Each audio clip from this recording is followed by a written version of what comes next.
नमस्ते दोस्तों, आप सभी का स्वागत है क्रेजी बैलेंस अड्डा पर।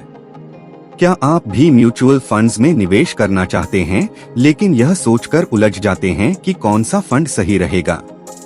अगर हाँ तो चिंता मत कीजिए, आज के इस वीडियो में हम स्टेप बाय स्टेप सीखेंगे म्यूचुअल फंड्स कैसे चुनें, किन बातों पर ध्यान दें, कौन सी गलतियों से बचें और कौन से फंड बिगिनर्स के लिए सबसे अच्छे हैं। तो चलिए शुरू करते हैं how to choose mutual funds. आइए सबसे पहले समझते हैं म्यूचुअल फंड्स क्या हैं। म्यूचुअल फंड एक तरह की टोकरी है जिसमें कई निवेशकों का पैसा इकट्ठा किया जाता है और फिर उसे शेयर, बॉन्ड, गोल्ड या दूसरे विकल्पों में लगाया जाता है। इस फंड्स को मैनेज करने के लिए एक प्रोफेशनल फंड मैनेजर। आखिरकार म्यूचुअल फंड्स इतना लोकप्रिय क्यों हैं? इसका पहला रीजन है डाइवर्सिफिकेशन, यानी अलग अलग जगह निवेश का फायदा।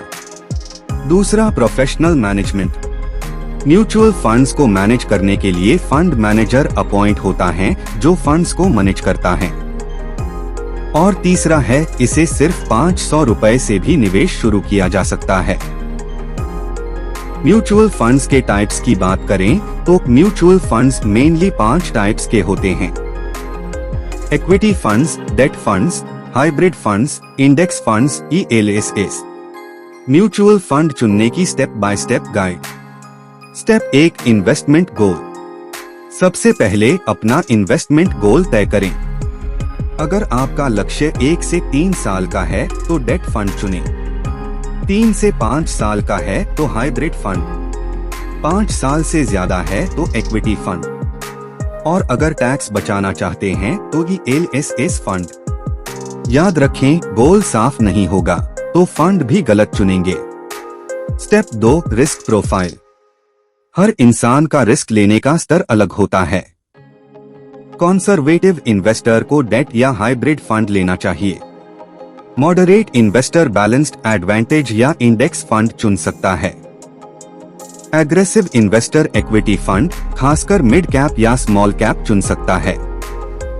Step 3, fund category. अब बात करते हैं सही कैटेगरी कैसे चुनें। लार्ज कैप फंड में स्टेबल रिटर्न और कम रिस्क होता है। मिड कैप फंड में ज्यादा ग्रोथ और मॉडरेट रिस्क होता है।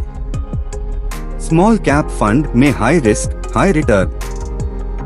इंडेक्स फंड में लो कॉस्ट और मार्केट जैसा रिटर्न होता है। इंडेक्स फंड्स निफ्टी 50, सेंसेक्स या किसी भी इंडेक्स को फॉलो करता है, जैसे mid cap index fund, small cap index fund, mid cap 150 index funds, small cap 250 index fund. Step 4, fund performance. Fund का पिछले 3, 5 और 10 साल का परफॉर्मेंस जरूर चेक करें। देखें कि उसने अपने बेंचमार्क यानी निफ्टी या सेंसेक्स से बेहतर रिटर्न दिया है या नहीं। कंसिस्टेंसी यहाँ सबसे इम्पोर्टेंट है। Step 5, expense ratio fund manager. Expense ratio यानी आपके इन्वेस्टमेंट पर लगने वाला चार्ज जितना कम होगा उतना अच्छा है। एक्सपेंस रेशियो 0.05% से 2% तक हो सकता है। साथ ही फंड मैनेजर का अनुभव और AMC यानी एसेट मैनेजमेंट कंपनी की रेपुटेशन भी देखना जरूरी है। स्टेप 6, AUM और पोर्टफोलियो चेक। AUM यानी एसेट्स अंडर मैनेजमेंट। बहुत छोटा AUM रिस्की हो सकता है और बहुत बड़ा AUM फ्लेक्सिबिलिटी घटा देता है। पोर्टफोलियो डाइवर्सिफिकेशन जरूरी है ताकि रिस्क कम हो सके। Common mistakes. निवेश करते समय ज्यादातर लोग ये गलतियां करते हैं।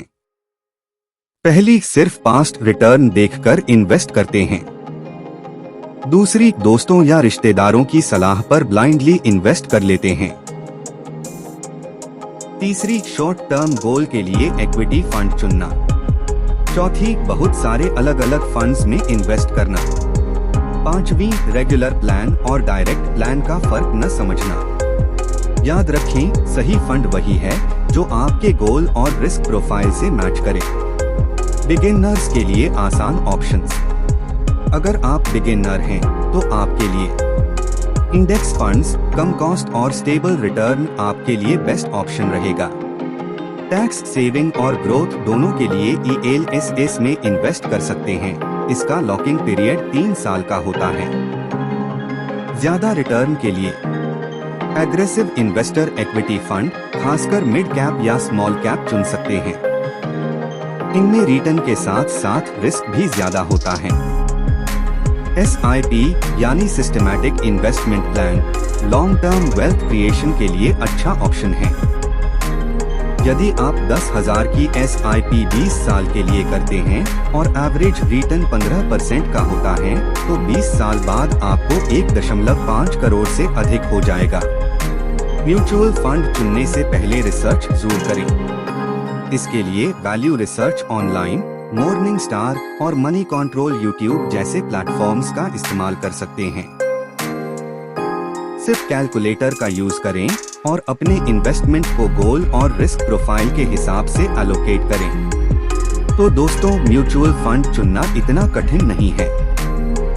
बस आपको goal, risk profile, fund category, performance और एक्सपेंस रेशियो पर ध्यान देना है। याद रखें, म्यूचुअल फंड्स लंबी दौड़ का खेल हैं। जितना अधिक समय के लिए इन्वेस्ट करेंगे, उतना ही अच्छा रिटर्न मिलेंगे और कंपाउंडिंग का पर इफेक्ट आपके रिटर्न पर दिखेगा। दुनिया के सबसे अमीर निवेशक वॉरेन बफेट की 99% दौलत उन्हें 50 साल की उम्र के बाद मिली। सोचिए, एक इंसान जिसने सिर्फ 11 साल की उम्र में पहला शेयर खरीदा था, उसकी असली दौलत आधी जिंदगी बीत जाने के बाद क्यों बनी? बफेट 30 साल की उम्र में मिलियनेयर और 55 साल की उम्र में बिलियनेयर बने।